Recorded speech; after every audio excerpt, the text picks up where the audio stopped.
and I was baptized as a born-again Christian when I was 14. So when you hit him with all of that, and you really just peel the layers back, and you said, this movement isn't about religion.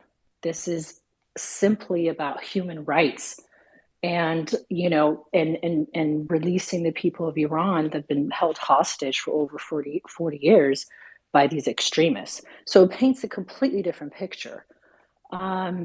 So I just go with my bag of tricks, and I have all the objectives sort of already prepared. And, the meeting is then cricket, like it's silent, it's crickets. They have no other objections. So that's been kind of my approach. I just thought I'd share that with the group. I haven't been able to find anyone from, the mosque to go with me, but I do have a handful of friends who are both Muslim and wear hijab, and some don't wear hijab. And so, if needed, we can always see if they're willing to, attend these meetings with us. Just thought I put that out there. Thank you. Yes, I think it's really important here that we know our audience and know who we're speaking with. Um, if you search through, if you have a meeting or if you're approaching a congressperson, if you go on their Twitter and you use the search bar, you can search certain keywords. If you want to search Iran, or, if they've tweeted anything about like Islamophobia or things like that, those are like good ways to kind of figure out what your counterpoints are going to be when you're speaking to these representatives, and like kind of have this planned out beforehand. Really good to know your audience. So yes, thank you for bringing that up.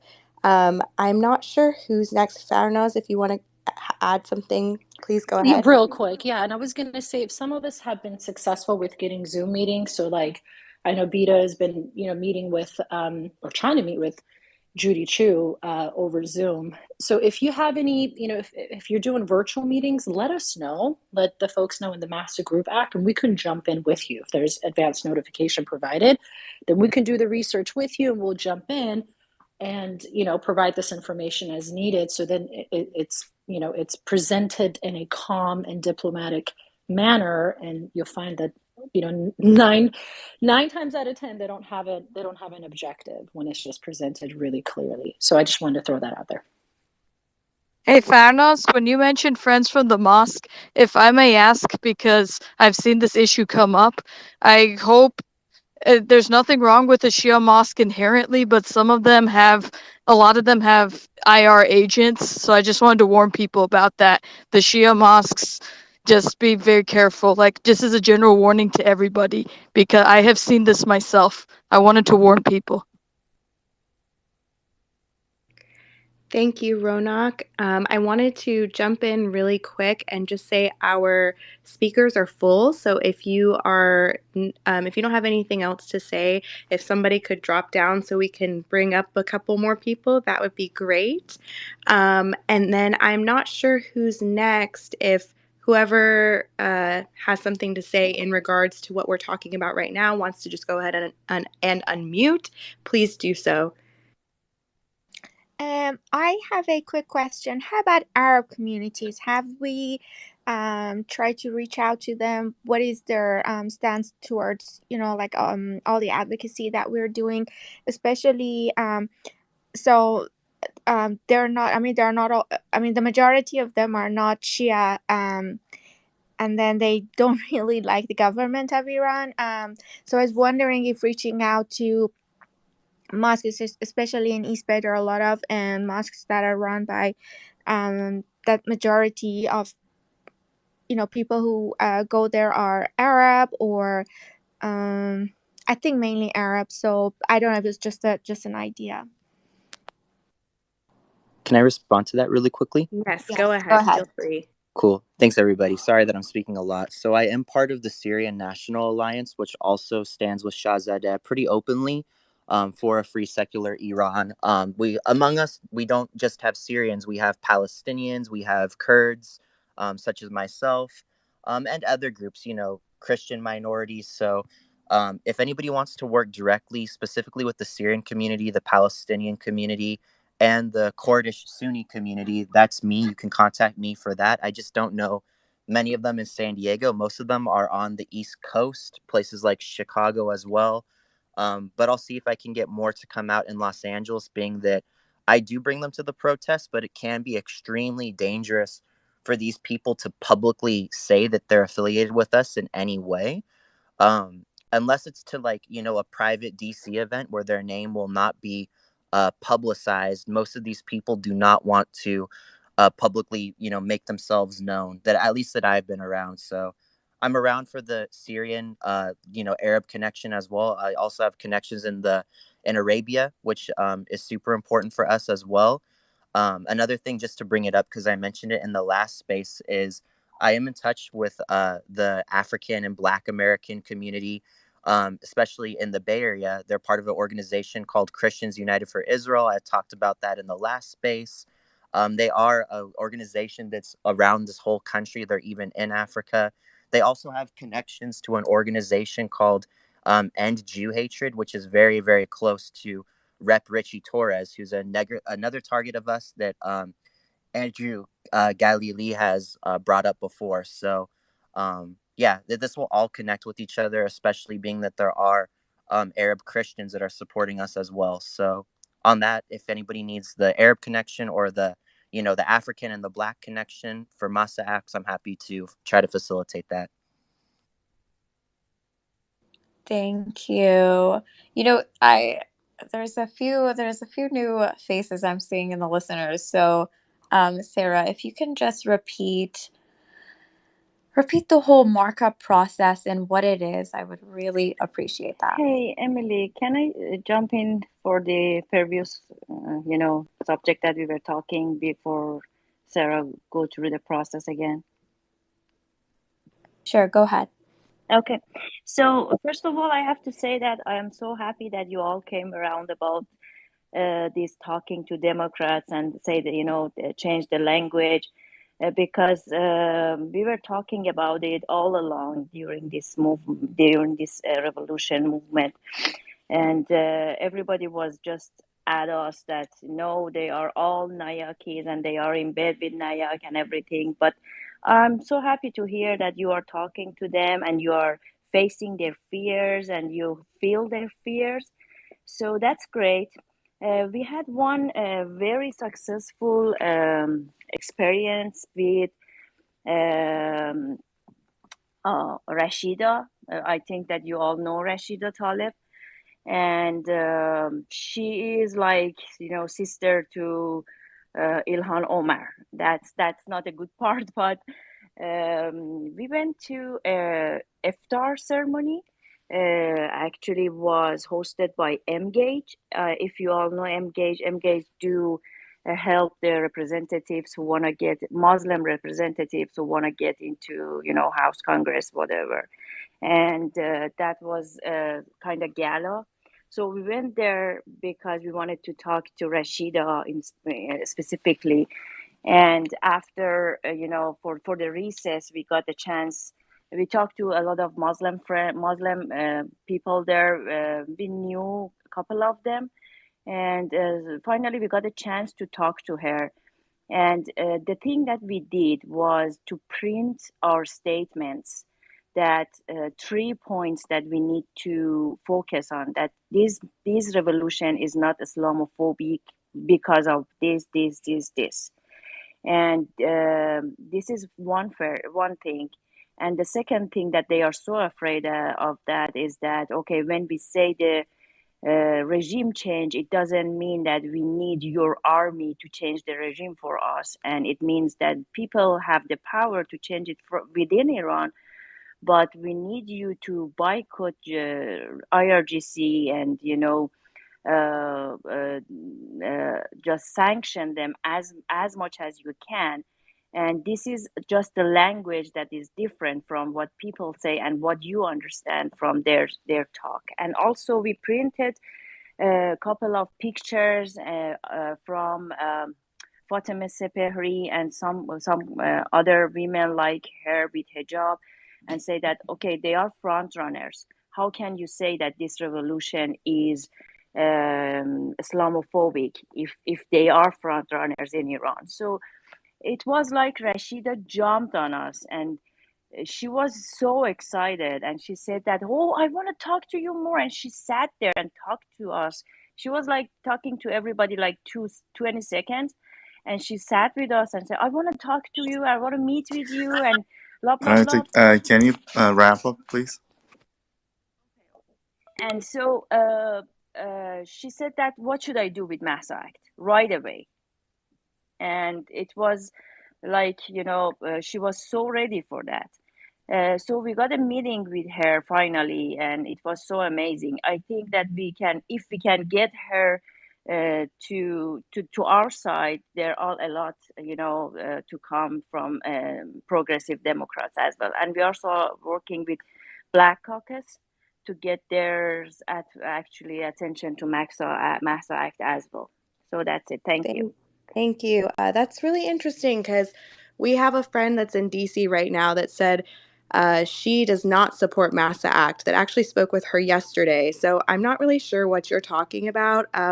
Also, we've been telling everyone this whole time to remain bipartisan. So I'm also not sure what point you were trying to get at there with that. So yeah, I don't know. Emily, did you have anything to say? I actually just wanted to ask you if you could repeat the whole markup process, since I'm seeing a few new faces, if you don't mind. Yeah, I would love to. So I said this in the beginning, but I'll go ahead and repeat. The Massa Act is on the docket to be marked up next Wednesday, April 26th at 10:30 a.m., and it'll be live streamed on foreignaffairs.house.gov. You'll be able to tune in there and listen to the whole hearing and see what everyone says about the Massa Act. I'm going to quickly just go over what to expect from this hearing. Basically, what's going to happen is the HVAC members will discuss the Massa Act, and they may offer revisions or additions to the verbiage of the bill, and these will be known as like amendments. After these if there are any amendments, after all of the deliberation has finished, then there will be a final vote on any of the amendments if they were brought up, and then if the bill is approved, then it will be reported out favorably for consideration by the full House. I want to remind everyone that it's very seldom for a bill not to be approved if it is scheduled for markup. So this is a really good sign. And we do want to thank McCall and all of our co-sponsors who have helped us get to this point. That's all I had to say about that. If you have any questions, please request to speak, and I'd be happy to answer them. Thank you. Yeah, I also wanted to mention, just going to repeat basically what we said towards the very beginning of the space, that, continue, he did announce that they're going to mark it up next week in this upcoming HVAC meeting they're having. But continue making those calls to representatives, asking them to co-sponsor. We still have time. So continue doing that. But while you're doing that as well, if you yourself are a constituent of a representative who has co-sponsored the Massa Act and is currently active on House of Foreign Affairs Committee, make sure to reach out to them and ask them to advocate for the verbiage of this bill to not be weakened. I mean, I don't want to say it's already weak as it is, but it does not need to be weaker. We don't need to take any people off. So please reach out to your representative if they are on House of Foreign Affairs Committee, and if you are an actual constituent of theirs, and let them know that it's very important for them to advocate for this bill to not be weakened. But that's all I had to say. Oh, and continue tweeting about your phone calls, because we still have a couple of days left until the end of this week. So as you're making those phone calls to the DC offices of these representatives, tweet about your experience with them. Because, I mean, all of us, especially within the Massa Act community, we love reading them. I know I do, and Sarah does as well, because, it's just so fun reading about how each intern responded to, each person that called in, because sometimes towards the beginning of the day in the mornings when we call, and it's, for example, someone that's on one of the short lists of representatives that we have made, they're not very familiar with the bill yet. But towards the end of the day, after a few people have called into their DC offices, these interns' responses change a lot. For example, it could just go from, oh, we'll flag it for them. And then towards the end of the day, the response to someone else could just be that, this bill was now introduced and brought to the representative's attention. So it's just great information for everyone. So continue tweeting about that. But Benji, sorry, go ahead.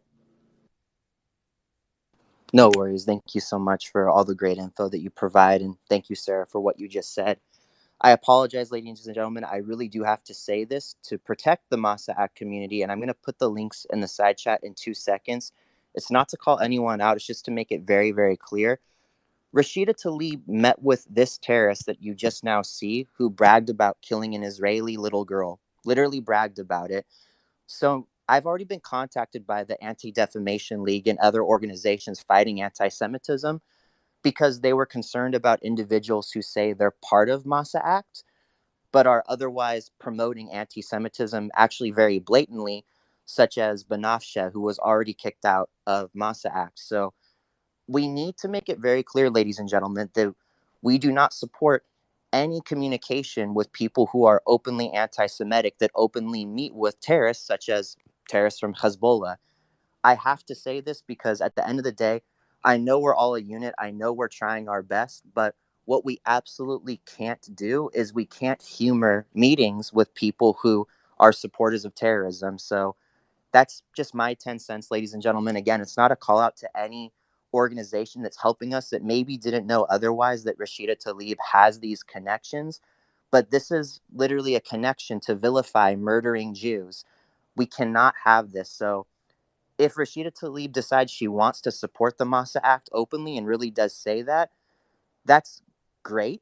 But we have to make it clear as the Masa Act community, anyone can support the Masa Act, but we're not supporting them if they are anti-Semitic, if they are racist, if they are a terrorist. We cannot do that. So I just had to say that. I apologize if anybody feels weird about that, but it's still Holocaust Remembrance Day, and we literally have someone meeting with a Holocaust denier who says he's proud to kill an Israeli little girl. That's really sad. Yeah, it's not great.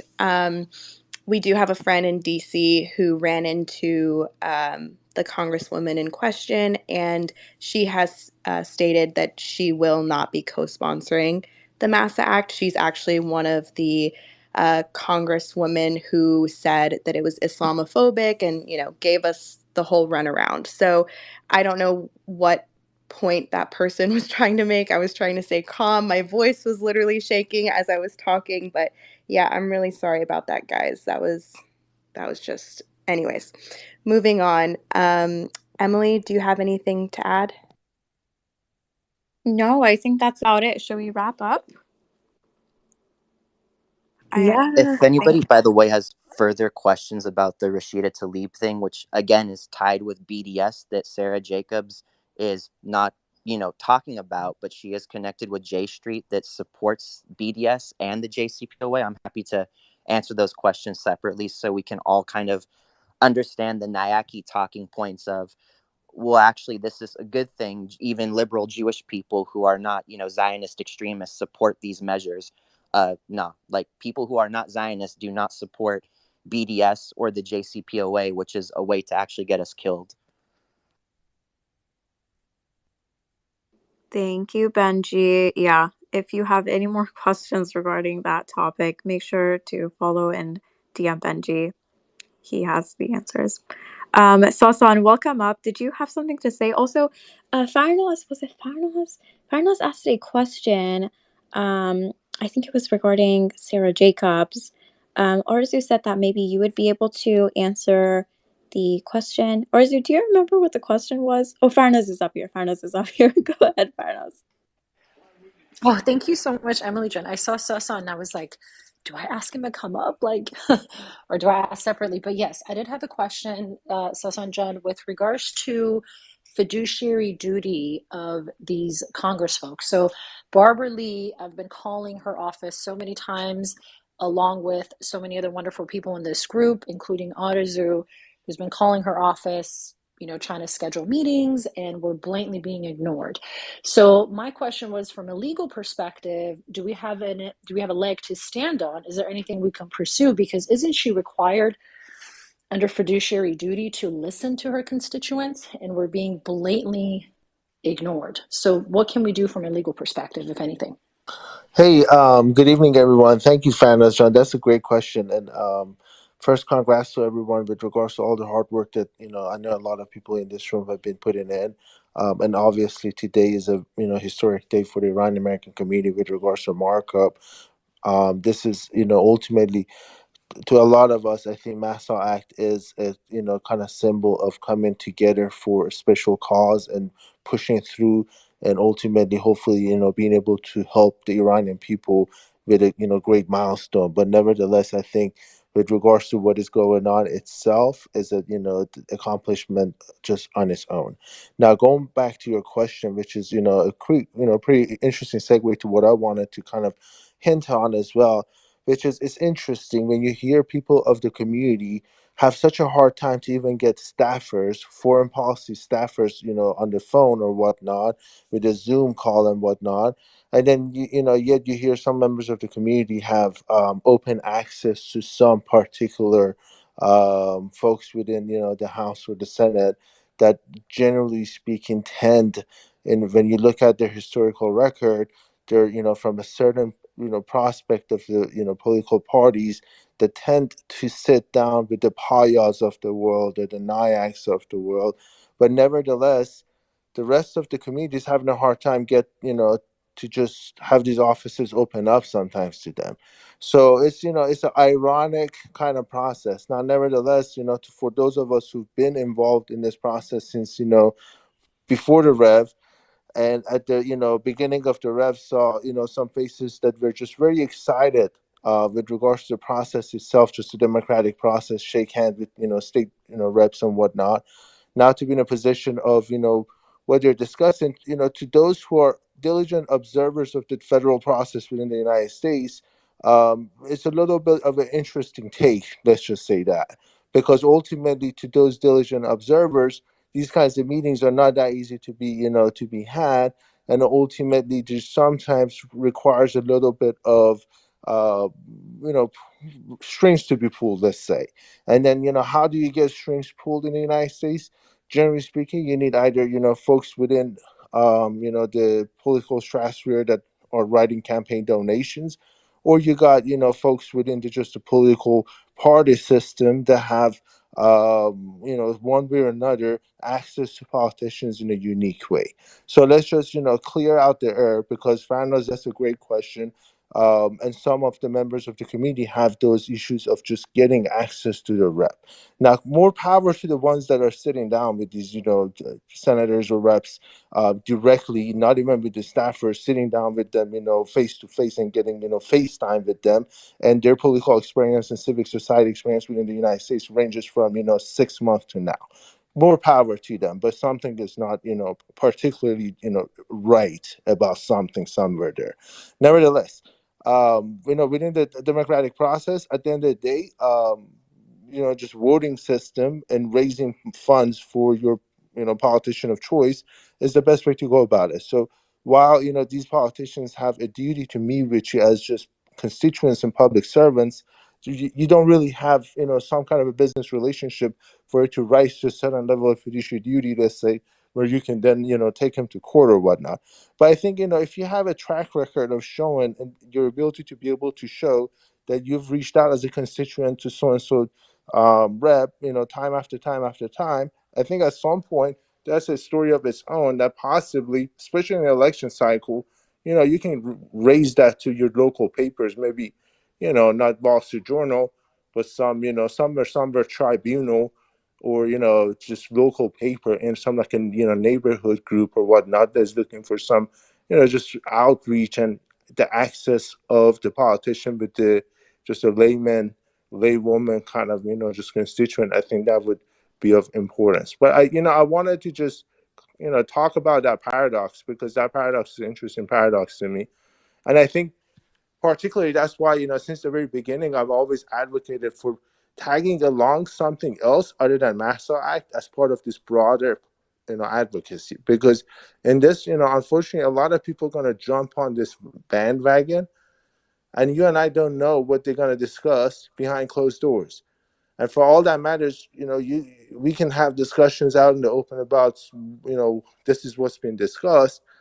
But again, you and I don't know what's behind those closed doors, being discussed. And I think one thing that really shows who is to radicalize the demands. And when you radicalize the demands, in a way, you create this line of advocacy where you either fall on this side of it or the other side.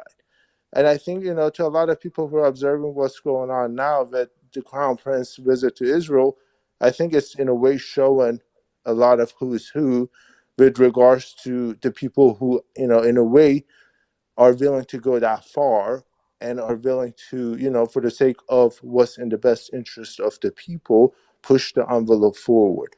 And I think, there are a lot of some people who may be hesitant or maybe, have, certain doubts or whatnot, which again, I'm not saying everybody who has that reservation is not on our side, but I think sometimes it can show for certain things. And that's why, I still recommend people who are really active in Massa Act to tag along another thing alongside Massa Act, because one reality of the legal system and just, the process itself is there's no, it's not like, we have a lack of appropriate sanctions. A lot of times right now, what's going on is with enforcement of the sanctions that we have, as well as just, unfortunately, the loopholes that creates mechanisms where parties can go out, especially, within, Europeans or Middle Eastern companies or entities or shell companies or companies out based out of China, Hong Kong, who can kind of circumvent just the, the financial, process of the world, and there's no legal ramification for any of it. So I think just kind of tagging along another demand alongside Massa Act is going to really help, again, weed out the kinds of, actors that, just are using this process. Unfortunately, in my opinion, they can be categorized in few things, but just long story short of it is either just, they're trying to build new careers. These are unfortunately, the sellouts of the community that prefer to go to White House and have some kind of a Nowruz gala kind of stuff, or they're just, in bed with the wrong people. You never know. So it's just the nature of the process itself. But the way we would weed it out is through radicalize the demands and just kind of take it one step notch further. Because what we don't want to have happen also is with Massa Act for it to, not only for it to get diluted. I mean, that's always, the threat with regards to any policy for, before legislation, the enactment itself to be so diluted that it's just, it's not worth the paper written on.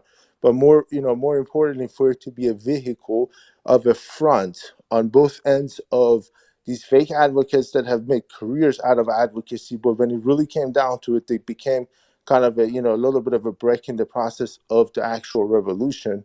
And two, the politicians that can kind of put up this, great image of, oh, look at us, we did so much, we did this, that, and the other, and ultimately, really, there's not so much benefit for us at the end of the day. So I think we have to kind of, be cognizant of that.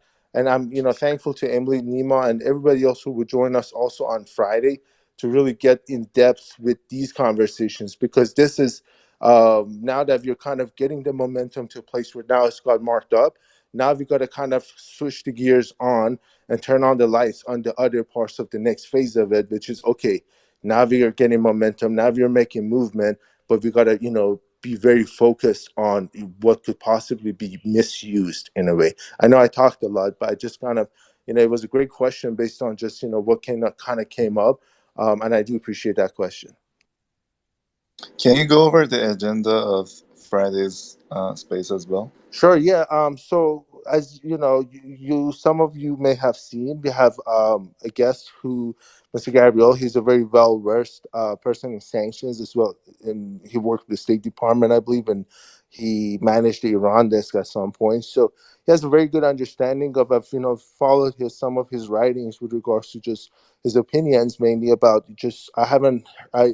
I'm aware that he's been on some spaces. I haven't heard him on those spaces, but nevertheless, I've read some of his reports, and he's very well versed in the process. He's a subject matter expert. Now, I may not agree with him 100% of times, and may not also agree with him 100% times.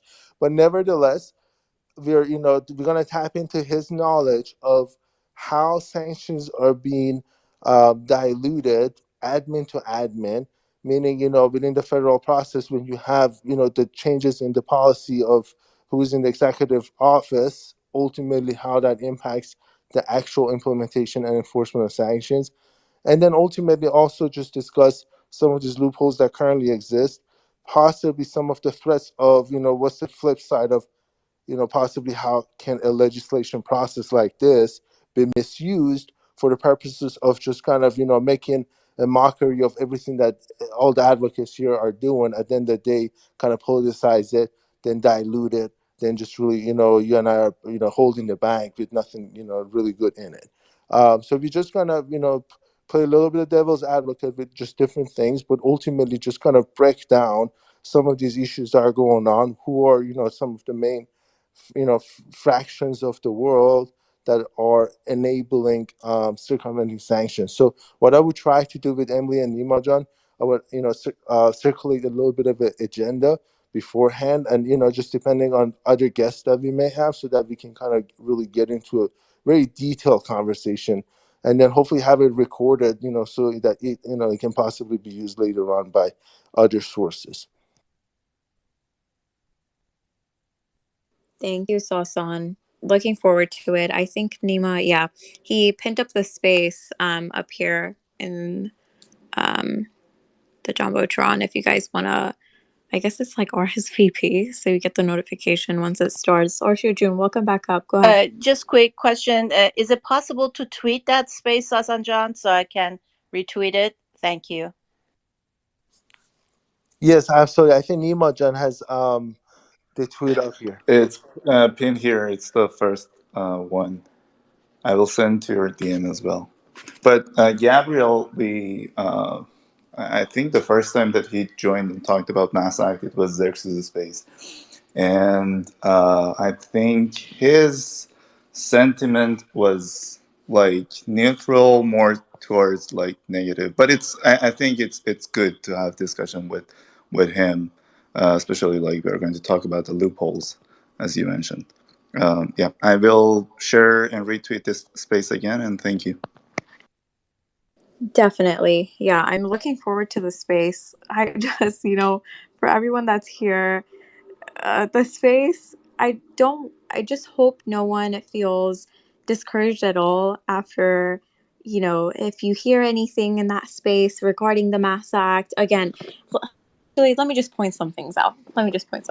Because this happened last time in Xerxes' space when we went over the Mass Act. There are so many things that we're getting out of this advocating for this bill. It's not just to, sanction these specific people, targeted sanctions, these specific people through law. It's not just that. The Iranian diaspora has never been this united. We're more united than ever, and we are advocating for a bill. We're working together, communicating together. And while we're doing that, we're building these connections and relationships with like Congress, their legislative staff, their director of constituents, their schedulers. So there's just so many things that we're getting out of this. So that's just all I wanted to say. I love Gabriel. I love a lot of his inputs, but I just his point of view on it is a little bit different than usually what we mention in our spaces. So I just don't want anyone to feel discouraged after any of his some of his points on the Massa Act, because again, I don't know if this is the right thing to say, but I'm just gonna say it anyway. I feel like someone that's not Iranian or within the Iranian diaspora wouldn't really understand it as well as we do. Because, not being in the Iranian diaspora, you don't understand how we've never been this united. So it's very important to us. And the fact that we're all working together towards a goal like this, working every single day on it too. We're not taking any breaks.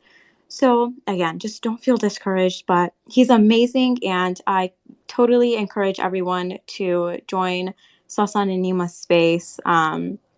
It'll be good. It'll be good. But I think that we're going to wrap it up now. Again, continue making those phone calls to the representatives. We still need to get co-sponsors. There is still a few days left until the markup, until the HVAC meeting next week.